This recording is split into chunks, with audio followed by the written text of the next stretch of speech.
दोस्तों, चंद्रयान 3 का इंतजार अब खत्म हो चुका है। इसरो जुलाई के तीसरे वीक में चंद्रयान 3 को लॉन्च करने की तैयारी कर रहा है। बता दें कि इसरो की पुरानी लॉन्चिंग और लॉन्च के महीने को देखें तो जुलाई और अगस्त में इसरो को ज्यादा असफलता मिली है। इसके पीछे कोई साइंटिफिक कारण नहीं है, लेकिन ये जानना जरूरी है कि किस महीने की लॉन्चिंग इसरो के लिए 100% सक्सेस होती है। इसरो ने अब तक 61 सालों में 34 देशों के 442 सैटेलाइट्स को लॉन्च किया है। जी हाँ दोस्तों, और ये दुनिया की नंबर 1 स्पेस एजेंसी है जो कमर्शियल लॉन्चिंग की बादशाह है। इसके बाद भी इसरो की हर लॉन्चिंग सफल नहीं होती। चंद्रयान 3 की लॉन्चिंग विंडो 12 से 19 जुलाई है। पॉसिबिलिटी है कि 13 जुलाई 2023 की दोपहर 2:30 बजे लॉन्चिंग होगी। लेकिन क्या ये तारीख इसरो के लिए सक्सेस लेकर आएगी और मिशन चंद्रयान 2 में क्या खामियां थी, इस मिशन में क्या अलग है और इस मिशन का मोटिव क्या है, आज हम इस वीडियो में चंद्रयान 3 से जुड़े हर मुद्दे पर बात करेंगे। दोस्तों, सबसे पहले जानते हैं चंद्रयान 3 क्या है। दरअसल चंद्रयान 3 असल में चंद्रयान 2 का एक फॉलो अप मिशन है, यानी इन दोनों मिशनों का साइंटिफिक आर्किटेक्चर एक जैसा है और मिशन का टारगेट भी सिमिलर है। इसरो इसमें सेफ लैंडिंग और रोविंग की इंडिजिनस टेक्नोलॉजी को दुनिया के सामने दिखाना चाहता है। इसके अंदर ऐसी मशीन है जो लाइट और मिनरल्स की हीट के बेस पर चांद की स्टडी करेंगे।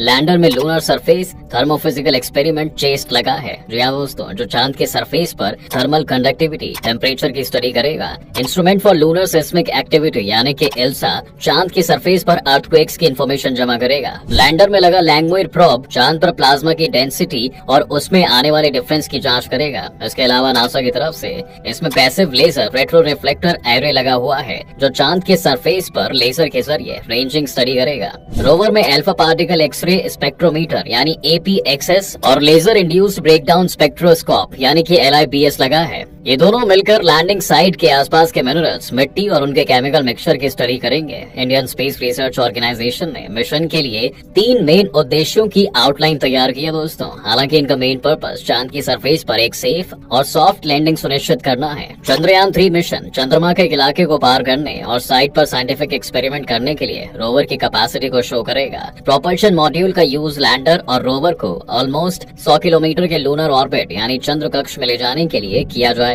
यह मॉड्यूल हैबिटेबल प्लैनेट पेलोड के स्पेक्ट्रोपोलराइमेट्री को भी ले जाएगा, जिसका उपयोग लूनर ऑर्बिट से पृथ्वी की क्वालिटी को एनालाइज करने के लिए किया जाएगा।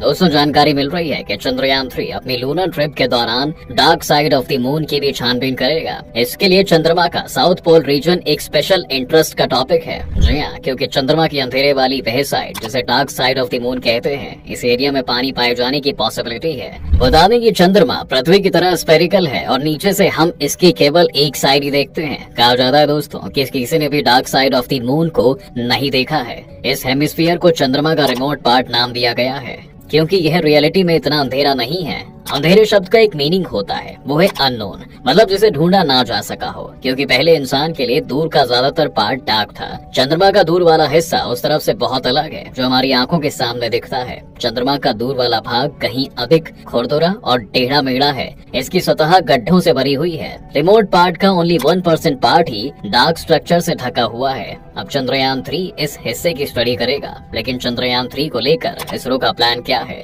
Full proof plan of Chandrayaan 3। दोस्तों, चंद्रयान 2 में लैंडर विक्रम की क्रैश लैंडिंग के बाद चांद पर उतरने का सपना टूट गया था, लेकिन इस बार तैयारियां पूरी हैं। जी हाँ, पिछली गलतियों के सबक लेकर इस बार टेक्निकल एस्पेक्ट्स पर जबरदस्त काम किया गया है। तमाम तरह के टेस्ट किए गए हैं जो कामयाब भी रहे हैं। तभी तो इसरो चीफ S सोमनाथ को पूरा भरोसा है कि इस बार लैंडर विक्रम क्रैश नहीं करेगा। दरअसल चंद्रयान 2 का लैंडर चंद्रमा के सरफेस पर उतरते वक्त क्रैश हो गया था। इस बार लैंडर को इस तरह से डिजाइन तैयार किया गया है कि तेज से तेज गति में भी लैंडर क्रैश नहीं करेगा। उसकी लैंडिंग वेलोसिटी को 2 मीटर पर सेकंड से बढ़ाकर 3 मीटर पर सेकंड किया गया है। इसका मतलब ये है कि अगर लैंडर 3 मीटर पर सेकंड की रफ्तार से भी चांद की सतह पर उतरा तो क्रैश नहीं होगा या उसके पहियों पर कोई असर नहीं पड़ेगा। चंद्रयान 2 के दौरान विक्रम में सिर्फ एक इंजन था, लेकिन इसमें 2 इंजन होंगे। चंद्रयान 3 में ऑर्बिटर नहीं होगा क्योंकि पिछले मिशन में भेजा गया ऑर्बिटर अभी भी चंद्रमा का चक्कर लगा रहा है। चंद्रयान 3 के लैंडर और रोवर को चंद्रयान 2 के दौरान भेजे गए ऑर्बिटर से कनेक्ट किया जाएगा। लैंडर और रोवर की लाइफ एक लूनर डे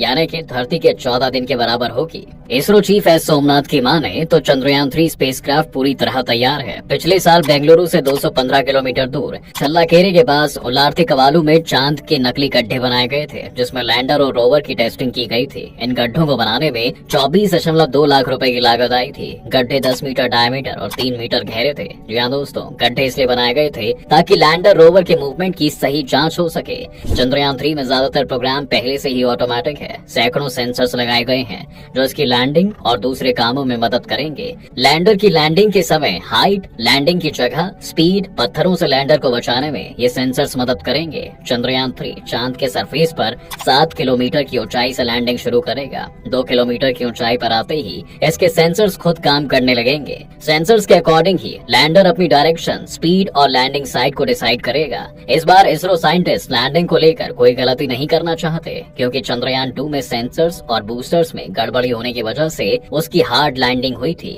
और चंद्रयान 2 चंद्रमा के सरफेस पर करीब 350 मीटर की ऊंचाई पर तेजी से घूमते हुए जमीन पर गिरा था। इसरो साइंटिस्ट चाहते हैं दोस्तों कि चंद्रयान 2 के ऑर्बिटर से लैंडर और रोवर का कांटेक्ट बना रहे, ताकि किसी भी तरह की इंफॉर्मेशन प्राप्त करनी हो तो ऑर्बिटर के जरिए आसानी से मिल सके। चंद्रयान 2 के लैंडर की तरह चंद्रयान 3 के लैंडर में 5 नहीं 4 ही थ्रॉटल इंजन होंगे। चंद्रयान 2 के विक्रम लैंडर में 5 थ्रॉटल इंजन थे, जिनमें से एक में आई खराबी की वजह से लैंडिंग बिगड़ गई थी। इस बार चंद्रयान 3 के लैंडर में लेजर डॉपलर वेलोसिमीटर यानी LDV लगाए जाने की भी खबर है। इससे लैंडिंग ज्यादा आसान हो सकती है। हाल ही में चंद्रयान 3 ने EMI, EMC इलेक्ट्रोमैग्नेटिक इंटरफेरेंस या फिर इलेक्ट्रोमैग्नेटिक कंपैटिबिलिटी टेस्ट को सक्सेसफुली पूरा कर लिया है। चंद्रयान 3 को GSLV MK3 रॉकेट से लॉन्च किया जाएगा। लॉन्चिंग श्रीहरिकोटा के सतीश धवन स्पेस सेंटर से होगी। इसके लिए पूरी तैयारी कर ली गई है। सभी टेस्ट किए जा रहे हैं। टेस्ट पूरे कर लेने के बाद सटीक लॉन्चिंग डेट का प्लान किया जाएगा। अब सवाल ये भी है दोस्तों कि चंद्रयान 2 फेल क्यों हुआ था, उसमें क्या क्या खामियां थी। Why did Chandrayaan 2 fail? दरअसल चंद्रयान 2 मिशन असफल जरूर हुआ था, लेकिन उसका ऑर्बिटर वही है और लगातार डेटा दे रहा है। इंडियन स्पेस रिसर्च ऑर्गेनाइजेशन को यह समझने में काफी समय लगा था कि चूक कहाँ हुई और समस्या क्या थी।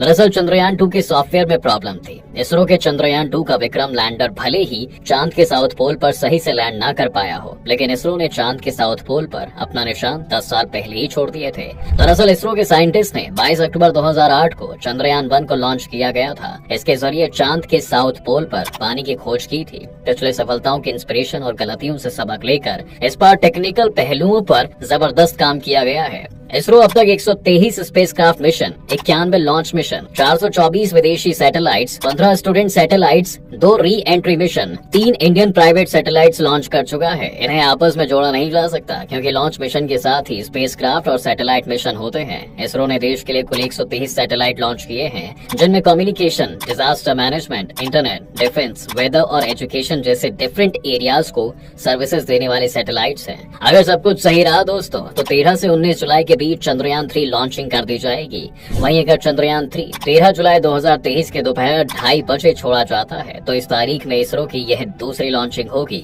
35 साल पहले भी 13 जुलाई 1988 में स्रोस की लॉन्चिंग की थी, जो फेल हो गई थी। यह एक सर्वेलांस सैटेलाइट था जिसे ASLV D2 से लॉन्च किया गया था। लेकिन जैसा कि हम शुरुआत में बात कर चुके हैं कि इसरो के लिए जुलाई और अगस्त का महीना कभी भी लॉन्चिंग के हिसाब से बहुत सही नहीं रहा है। तो क्या इस बार ये तारीख इसरो के लिए सक्सेस लेकर आएगी? इसके लिए जान लेते हैं अब जुलाई और अगस्त महीने में इसरो का सक्सेस रेट क्या है। दोस्तों बता दें कि जुलाई और अगस्त महीने में सक्सेस रेट कम रहा है। जी हाँ, इसरो ने 1975 से अब तक जुलाई में 11 लॉन्चिंग की है और अगस्त में 8। जुलाई महीने में 3 लॉन्चिंग फेल हुई थी, पहली और तीसरी 13 जुलाई 1988 को स्रोस, दूसरी 22 जुलाई 1988 को INSAT 1C और तीसरी 10 जुलाई 2006 को INSAT 4C की लॉन्चिंग फेल हुई थी। यानी सक्सेस रेट करीब 72.72% का ही है। वहीं अगस्त में 8 लॉन्चिंग में से 3 लॉन्चिंग फेल रही हैं। ये फेल्ड लॉन्चिंग थी। पहली 10 अगस्त 1989, दूसरी 31 अगस्त 2017 और तीसरी 12 अगस्त 2021 को। यानी सक्सेस रेट 62.5% रहा। वहीं कुछ महीने ऐसे भी हैं जिसमें सक्सेस रेट 100% रहा। बता दें कि जनवरी, फरवरी, मई, अक्टूबर और नवंबर में लॉन्चिंग करने पर इसरो को 100% सफलता मिलती है। इसरो ने 44 साल में यानी 1975 से अब तक अलग अलग सालों में जनवरी महीने में 10 स्पेसक्राफ्ट मिशन किए हैं, सभी सफल रहे। इसी तरह फरवरी में 9, मई में 10, अक्टूबर में 7 और नवंबर में 11, ये सभी 100% सफल रहे। हालांकि हालांकि इसके पीछे कोई साइंटिफिक रीजन नहीं है। अब तक तमाम तरह के टेस्ट किए गए हैं जो कामयाब रहे हैं, इसलिए इसरो चीफ को पूरा भरोसा है कि इस बार लैंडर विक्रम क्रैश नहीं करेगा और मिशन सक्सेसफुल ही रहेगा। अगर चंद्रयान 3 का लैंडर चांद पर उतरने में सफल होता है तो भारत ऐसा करने वाला चौथा देश बन जाएगा। इससे पहले अमेरिका, रूस और चीन चंद्रमा पर अपने स्पेसक्राफ्ट उतार चुके हैं। वहीं रूस ने अपना दूसरा मून लैंडर मिशन पोस्टपोन कर दिया है। ऐसा ग्राउंड इंफ्रास्ट्रक्चर के एडिशनल चेक्स पूरे न होने की वजह से किया गया है दोस्तों। जी हाँ, इससे पहले 2022 में भी रूसी मिशन टेक्निकल इश्यूज की वजह से टाला गया था। ऐसे में भारत के चंद्रयान 3 के पास रूस से पहले चंद्रमा पर उतरने का मौका है। वहीं दूसरी ओर चीन का टारगेट 2030 तक चंद्रमा पर चीन की पहली ह्यूमन लैंडिंग करवाना है। चीन का मैन्ड लूनर मिशन ऐसे समय में आया है जब अमेरिका स्पेस एजेंसी यानी नासा का टारगेट 2025 तक चंद्रमा पर दूसरी बार इंसान को भेजने का है। आपको क्या लगता है दोस्तों, इस बार इसरो का मिशन सक्सेसफुल रहेगा? क्या चंद्रयान 3 चंद्रमा की सरफेस पर सेफ लैंडिंग कर पाएगा? हमें हमारे कमेंट सेक्शन में जरूर बताएं। वीडियो को लाइक, शेयर और चैनल को सब्सक्राइब करना बिल्कुल ना भूलें।